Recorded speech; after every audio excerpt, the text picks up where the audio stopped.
del capitalismo real como lo conocemos, este libre mercado ha estado sujeto a legislaciones ya desde el inicio, con el periodo proteccionista, pues eso significa que había unas leyes que protegían los intereses de ciertos empresarios en el inicio del capitalismo y en cambio no protegían a los trabajadores de la misma manera, al contrario. Sabemos la desprotección total con que se inició este periodo capitalista. Pues bien, ¿quién las hacía estas leyes? Había alguien que tomaba esas decisiones.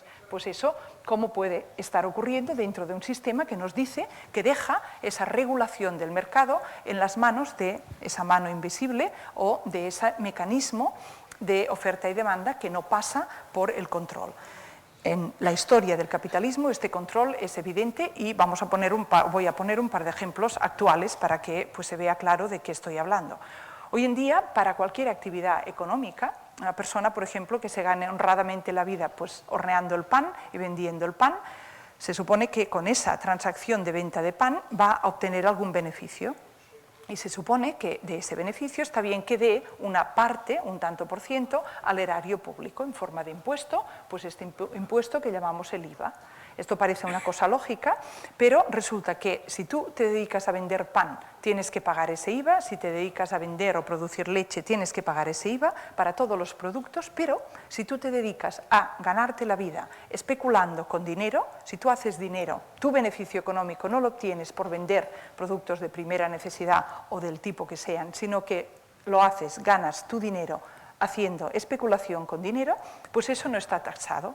Sabéis, seguramente la mayoría de los que estáis aquí, que hay una propuesta de tasar eso que se llama la tasa Tobin y que incluso en la Comunidad Europea o en la Unión Europea ha habido ahora pues, unas reuniones en las cuales se ha dicho que una serie de países, incluida España, iban a empezar a tasar eso, pero con una tasa del 0,1% o del 0,01, depende de pues, cuáles sean las fuentes que se consulten. Bueno, eso sería una tasa comparable a ese 21% que ahora tenemos de IVA. En este momento no estoy exponiendo este punto para criticar que no exista tasa en la especulación financiera, que evidentemente lo critico y me parece mal, pero estaba simplemente exponiéndolo para desenmascarar la falacia de esa libertad. Esto lo ha hecho la mano invisible, decidir que el pan se tasa y la especulación financiera no se tasa. Esto lo ha decidido alguien. Pues entonces llamemos a este sistema capitalista por su nombre. Es un sistema que regula y regula de forma severa, pero regula a favor de unos intereses determinados. Al menos no según la retórica, sino según la realidad histórica de este sistema. Esto es lo que ha hecho y sigue haciendo. Otro ejemplo de esto, que también es obvio, pero para que se vea claro, tenemos este, diríamos, rescate que se está realizando a nivel, pues que sabemos que el nombre correcto sería estafa, pero pues se sigue llamando, ¿no? Eso, rescate de ciertos países, pues entre los cuales España. Bueno, pues este rescate, a través del cual el Banco Central Europeo va a dar dinero, o ha dado dinero al Estado español, al gobierno, esto, como sabéis, no se produce de forma directa. No es el Banco Central Europeo el que presta directamente al gobierno español, sino que entre medio existe una entidad o unas entidades bancarias intermediarias. Y como también sabréis la mayoría, pues hay una diferencia entre el momento en que el Banco Central Europeo presta el dinero a la entidad bancaria intermediaria y el momento en que la entidad bancaria intermediaria lo presta al gobierno del Estado español. Y la diferencia es que en el primer caso, cuando va de Banco Central a entidad bancaria intermediaria, el interés es del 1%. En el segundo caso, cuando va de la entidad bancaria intermediaria al Estado que necesite ese dinero, el interés es del 7%. ¿Esto se ha decidido solo o hay alguien que lo decide esto? Esta es la conciencia de este primer punto, esta toma de conciencia que la falacia de la libertad y del lenguaje sobre la libertad no solamente se coopta en los casos obvios de patentes, por ejemplo, donde tú pues, lo que haces es establecer unos monopolios que en la práctica bloquean toda competencia, sino en esa connivencia entre poder económico, poder político y detrás poder militar, porque ese poder ha estado siempre unido, lo está en este momento.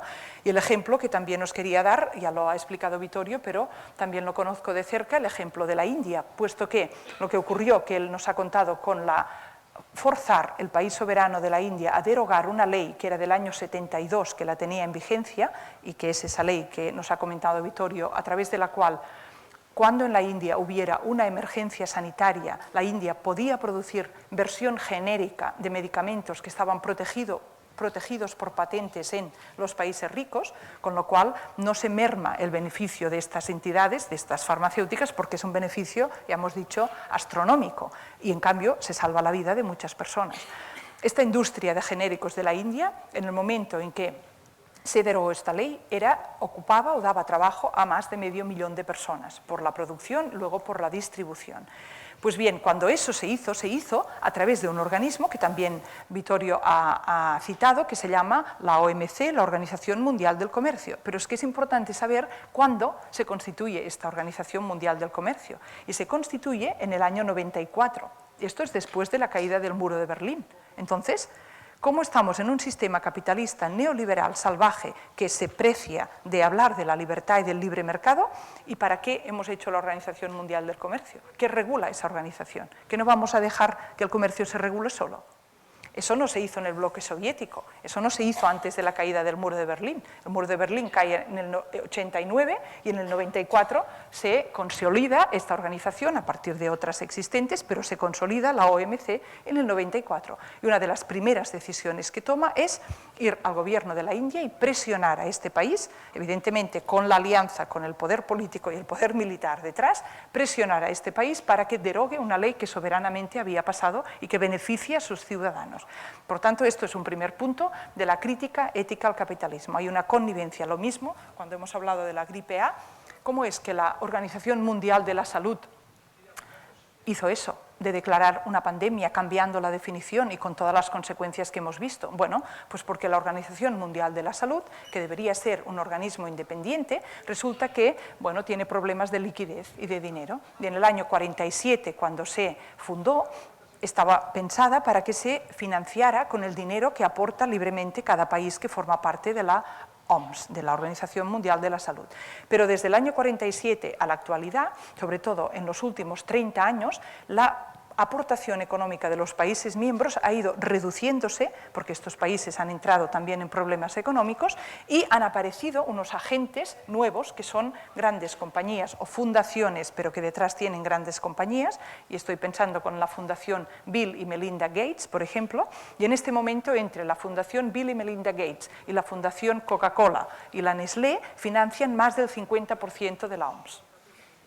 Eso es la realidad. Entonces, con ese financiamiento tenemos otra vez la connivencia de poder económico con poder político, en este caso la agencia internacional que debe velar por la salud de toda la población mundial, que eso es la OMS, ¿no? Entonces empezamos a entender, cuando vemos esas connivencias, cómo puede ser que ocurran. No solamente lo que ocurrió con la gripe A, que ya hemos hablado, sino lo que está ocurriendo hoy en día con la vacuna del papiloma. Yo no tengo hoy pues, ni el tiempo ni el espacio es el adecuado para dar la charla sobre esto, pero si a alguien le interesa, sí tengo un vídeo también colgado en internet explicando durante 1 hora lo que ocurre con la vacuna del papiloma, que la de la gripe A ya no la tenemos, ¿no? Tenemos la de la gripe estacional, que también tiene sus problemas, pero esa no. Pero tenemos esta vacuna del papiloma humano que se está comercializando como si conociéramos ya su eficacia para prevenir el cáncer, y eso es desconocido en este momento, y como si conociéramos también su perfil de seguridad y fuera segura. Y esta vacuna tiene problemas que superan los de todas las otras vacunas juntas. Entonces, esto es algo que otra vez vuelve a ser un problema de informar adecuadamente y de abusar esta noción de libertad. Se dice, no, no es una vacuna obligatoria, ¿no? Aunque se recomiende en el calendario vacunacional, es una vacuna que cada padre y madre, en este caso, pueden escoger si su hija debe ponérsela o no. Otra vez se invoca la libertad, pero en un contexto falaz. Si tú le dices a alguien, esta vacuna es excelente y no tiene efectos secundarios, usted es libre, ¿la quiere o no para su hija? Pues ¿qué va a contestar? Que le pongan 2 dosis, ¿no? Por si acaso. Pues esa libertad contextualizada, esa importancia o esa hipocresía o esa falacia de apelar a la libertad cuando no se dan las condiciones para su ejercicio, con la connivencia entre poder económico y poder político y con la consecuencia de que se filtra o se pasa una información que no es correcta a la población. Esta era la primera crítica. La segunda crítica al capitalismo, crítica ética. Bueno, esta también no liga con lo que Cristian al principio ha hablado, porque es la crítica a ese marco del máximo beneficio económico. Ahí el capitalismo nos dice, la mejor manera de organizarnos o de estimular la productividad y estimular el trabajo y organizar esto es con un marco que diga que tú te va a incentivar el interés por obtener el máximo beneficio económico. Entonces, desde un punto de vista antropológico, uno puede pensar, bueno, yo pienso, ¿eso es a mí personalmente lo que me estimula más? Obtener el máximo beneficio económico. Yo creo que si no llegáramos a fin de mes, como no llegamos desde hace un par de años en el monasterio, que nos cuesta llegar a fin de mes, es obvio que sí, que motiva ganar dinero, porque en este momento pues eso es una condición para poder cubrir las necesidades básicas. Pero una cosa es cubrir las necesidades básicas y otra es esa acumulación de dinero con ese término máximo. Eso es realmente lo que la mayoría de personas nos motiva más, o quizás está bien ser empresario pensando, pues mira, hay unas escaleras que yo un día me doy cuenta que podrían mejorar y la gente subiría y bajaría pues con más facilidad, por ejemplo. Pues a mí me puede motivar como empresaria o como inventora en este caso el hacer un producto que ayude a la colectividad y en este caso pues ayude a ese tránsito pues más seguro, por ejemplo. La aberración actual de ese máximo beneficio es tal que también muchos de vosotros o todos sabréis esa noción de obsolescencia programada. ¿Eso qué quiere decir? Pues que hace 50 años resulta que las cosas duraban más y ahora duran menos. Que es que los ingenieros se han vuelto torpes, ¿no? Cada vez diseñan peor las cosas para que porque se rompen antes. No es que los ingenieros se hayan vuelto torpes, sino que los ingenieros industriales se les pide que diseñen mal. Se les pide que si sacan un producto que tenga una duración de 50 años, pues vuelvan a rediseñar el proyecto para que la tenga de 3 o 4, para que luego se pueda volver a vender. Y así se producen estas montañas de desechos, por ejemplo, el tema de computación, tú puedes tener perfectamente una ciencia o una industria de la informática que se renueve constantemente. A mí me gusta esta noción de renovación y de avance tecnológico, pero ¿por qué necesitas tirar el plástico entero de la computadora? ¿Por qué no montan un tipo de chip que tú, pues cuando necesites, sacas y pones otro? O, te bajas todo el programario y si es necesario cambiar el hardware, pues igual, pones la pastillita y la sacas. ¿Por qué tienes que cambiar todo el plástico que podría durar pues, más años de los que tú seguramente vas a durar? Pues se tiene que cambiar todo el plástico porque así nos hemos creído que este segundo punto de la crítica ética al capitalismo, que tengamos el máximo beneficio económico como incentivo, pues es lo mejor que podemos hacer. Pues la crítica esta que estoy haciendo dice eso no es lo mejor, eso crea unos problemas, primero, de base antropológica, que incentiva una de las características peores de la persona, que es esa avidez o esa avaricia que todos podemos tener, pero no es necesario que nos animen a ejercerla, ¿no? Entonces, eso es por una parte, pero por otra, además, es que resulta contraproducente desde el punto de vista de la innovación tecnológica misma. ¿Por qué? Porque está poniendo un freno a lo que deberíamos. Luego está, quizá algunos sabéis eso de la bombilla esa de Estados Unidos, que hace 100 años que va, ¿no? Pues ¿cómo no tenemos todos esa bombilla? Pues ese es el sentido de la obsolescencia. Pero hay algo más aquí, porque un amigo economista, que es de hecho el decano de la Facultad de Económicas de Valladolid, cuando me oyó contar esto del máximo beneficio, me dijo: Teresa, estás pasada de moda con esto, te tienes que poner al día, porque hoy en día en economía no se habla del máximo beneficio económico. ¿Por qué? Porque ¿cómo se define el máximo beneficio económico? Tú, como dices a tus accionistas, estamos pensando en una gran empresa que tiene sus accionistas y que a fin de año les tiene que rendir cuentas, ¿no? ¿Cómo le dicen el gerente a los accionistas que sí, que ha cumplido con el máximo beneficio? ¿Qué es el máximo beneficio? ¿En relación a qué? ¿No? ¿Cómo se define eso? Entonces, la noción que se utiliza hoy en día en economía no es el máximo beneficio económico, sino algo que se llama el coste de oportunidad. ¿Y qué es el coste de oportunidad? Bueno, pues es la siguiente noción, que a ti, tus accionistas, te pueden exigir que les des por sus acciones, que les retornes por sus acciones, la misma cantidad que recibirían, que ganarían, si tu empresa estuviera en el lugar del mundo que tiene menos derechos laborales. Eso es como se define hoy en día. Por ejemplo, si Vietnam pues es uno de estos lugares, pues si tu empresa, que a lo mejor vende aquí en Tenerife, le interesa pues que esté aquí, pero a lo mejor tenerla aquí en Tenerife pues cuesta un dinero, porque la gente que trabaja aquí tiene sus derechos, cada vez menos, pero no como en España, pero aún no comparables a los de según qué países. Si tú trasladaras la empresa al Vietnam o a otro país, reducirías los costes, pero luego tendrías que transportar, ¿no?, si tu negocio está aquí. Por tanto, eso es el cálculo. Y esos cálculos, esto no es una cosa teórica, esto es como se hace hoy en día. Por tanto, se crea un estímulo perverso con esto del máximo beneficio. Así como he dicho, se estimula la avaricia, ¿no?, una de las características negativas de las personas, pensando que ese es el marco bueno para estimular la productividad y el trabajo, pero además, a nivel de empresas y a nivel social, se estimula una espiral perversa a la baja en derechos laborales, porque pues esa es la manera como hoy en día tienen que dar cuenta los gerentes ante sus accionistas.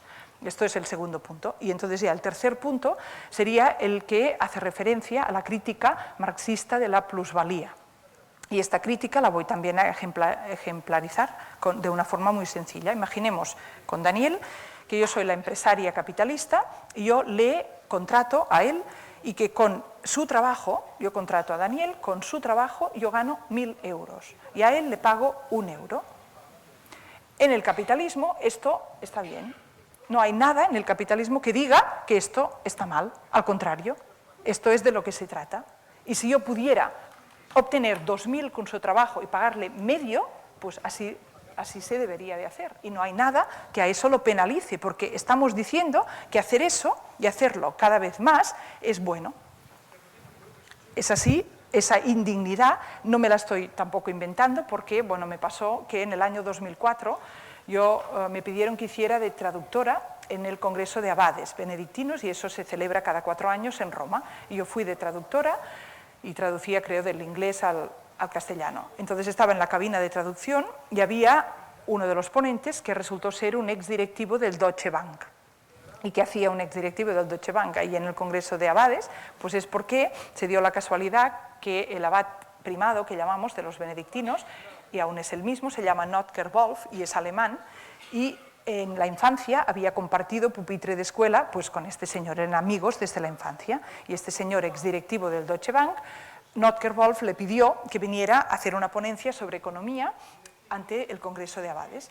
Entonces era este exdirectivo del Deutsche Bank el que puso el siguiente ejemplo, que yo he aprovechado ahora. Él dijo: hay personas que a los capitalistas nos critican por falta de ética y nos dicen que no tenemos ética porque, por ejemplo, nos vamos a un país pobre y con el trabajo de una persona ganamos 1.000 euros y nosotras le pagamos solamente 1 euro. Y hay quien dice que esto no es ético, pero se equivocan cuando nos hacen esta crítica. ¿Por qué? Porque la pregunta para saber si eso es ético o no sería: ¿cuánto ganaba Daniel antes de que yo le contratara? Si él ganaba 0, aún me tiene que dar las gracias, porque ahora gana 1 euro y antes no ganaba. Antes no comía y ahora a lo menos comerá algo. Eso así lo dijo, ¿no? Entonces yo, como hacía de traductora, se me trabó la lengua y no pude seguir.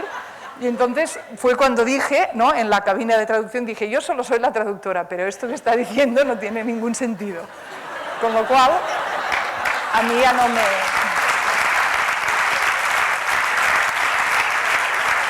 Con lo cual, pues ya no me han invitado más al Congreso de Abades. Pero ahí está, ¿no?, esta noción, que también proviene de la crítica de Marx, de alienación, esta noción de explotación. Eso es una indignidad. ¿Cómo permitimos eso? Que eso sea la base de los contratos laborales, que eso sea lo que se supone que es lo mejor que podemos hacer entre nosotros. Eso está pasando por encima, como decía antes, está haciendo una mercancía de una cosa que es la capacidad de trabajo. Entonces, mi capacidad de trabajo, eso no es un objeto. Yo puedo vender y comprar una copa, puedo vender y comprar mis zapatos y la butaca y cosas, pero mi capacidad de trabajo, yo no tengo que vender y comprar mi capacidad de trabajo. ¿Cómo puedo hacer mercancía con eso si mi dignidad de persona es indisociable de mi capacidad de trabajo?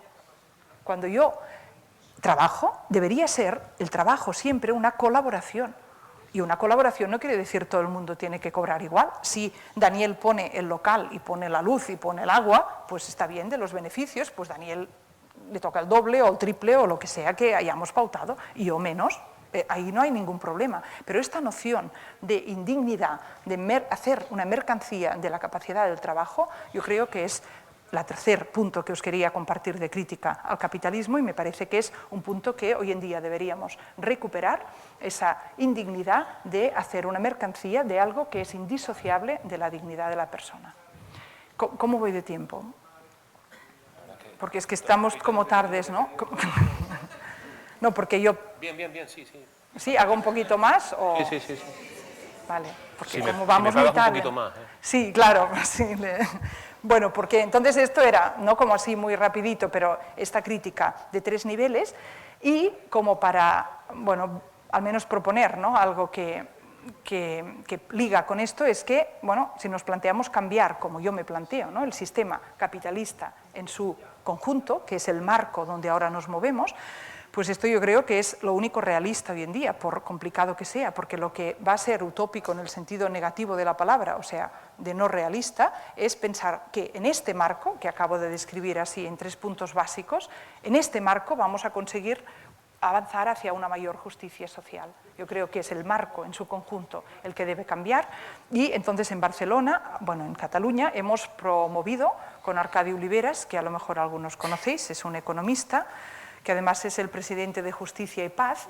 Hemos propuesto, esto fue el día 10 de abril, o sea, no hace un mes, bueno, mañana hará un mes, hicimos una propuesta que es, lanzamos un manifiesto, que también los que lo queráis ver, pues ahí en la página web, es www.procesconstituent.cat, un manifiesto que es una llamada, en este caso a la ciudadanía de Cataluña, para poder promover un proceso constituyente, porque, bueno, el cambio de marco queremos hacerlo de forma pacífica y democrática. Esas son las 2 condiciones para que pueda emerger, con todas las dificultades, pero pueda emerger de este cambio algo positivo. Porque cambios a través de la violencia, claro que se pueden hacer, se han hecho muchas veces a lo largo de la historia, pero esos cambios reemplazan un liderazgo por otro y también pueden crear sistemas nuevos, pero no el tipo de sistema al cual pues a mí me parece razonable apuntarme o trabajar por él, que es un sistema en el cual las personas y su dignidad, de esto que estábamos hablando, tengan más espacio y tengan más reconocimiento. Eso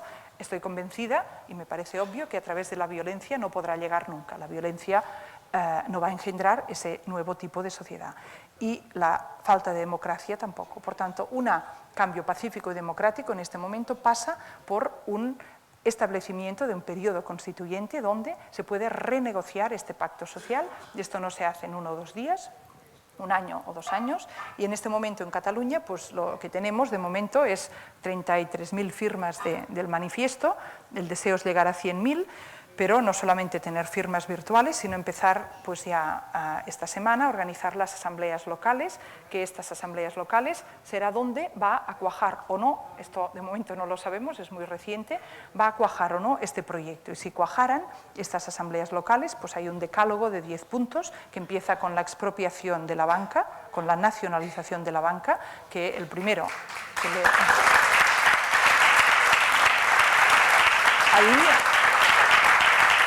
al primero que le oí hacer toda la, diríamos, argumentación a favor de esto es el que yo creía que estaría hoy en la mesa, ¿no?, que estaba invitado Jan Ziegler y luego no pudo venir.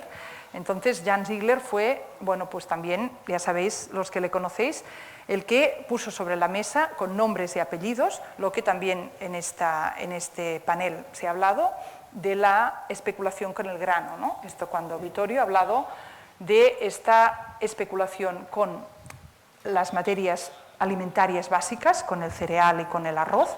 Esto es una cosa novedosa. En la bolsa de Chicago, a diferencia de la bolsa de Nueva York, ahí no había esta especulación. Y eso se lo inventó otra vez tras la caída del muro de Berlín, después del año 89, se lo inventó una empresa que se llama, una financiera que se llama Goldman Sachs. Y Jan Ziegler dice, los de Goldman Sachs deben ir a la prisión. ¿Por qué? Porque su manipulación de especulación, o sea, comprar todo el trigo en el excedente, guardar, esperar a que triplicaran los precios y luego sacarlo a la venta de nuevo, ha provocado la muerte de 37 millones de personas. Entonces, esto es el grado de criminalidad de que hablamos. Yo publiqué en su día un estudio de las compañías farmacéuticas titulado Los crímenes de las grandes compañías farmacéuticas. Y eso no es un título metafórico, que uno pueda decir, bueno, es para llamar la atención. No, no, eso es un título literal, puesto que estudié el periodo del año 2000 al 2003 y en los Estados Unidos la práctica totalidad de las grandes farmacéuticas se habían sentado en el banquillo de los acusados por juicios penales y habían sido condenadas y habían aceptado la condena. Por tanto, una persona condenada por un juicio penal pues entra dentro de la tipificación de criminalidad. Eso no es un título metafórico. Y también brevemente, no porque creo que quizá hayas conocido, pero esos crímenes de las farmacéuticas no son crímenes de salir con una metralleta y asesinar a la gente por la calle, pero son crímenes de sacar, por ejemplo, como también ha dicho Vittorio, un medicamento que no tiene ninguna novedad terapéutica, que simplemente se les llama las drogas del Me Too, del yo también, y eso significa un medicamento que simplemente se sintetiza para que sustituya a otro medicamento al cual se le acaba la patente. Bueno, pues una de estas drogas o medicamentos, muchos lo conoceréis, uno de estos fármacos que se llamó Vioxx. ¿Verdad que os suena a algunos?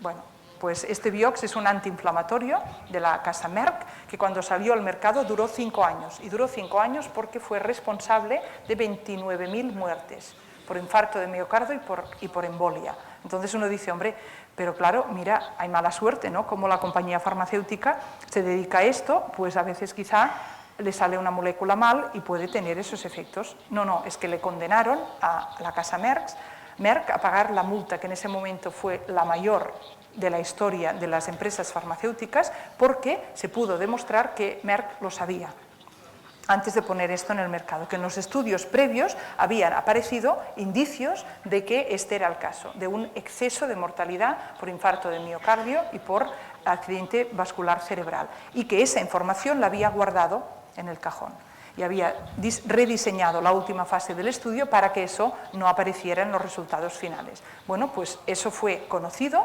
eso fue juzgado y eso fue condenado.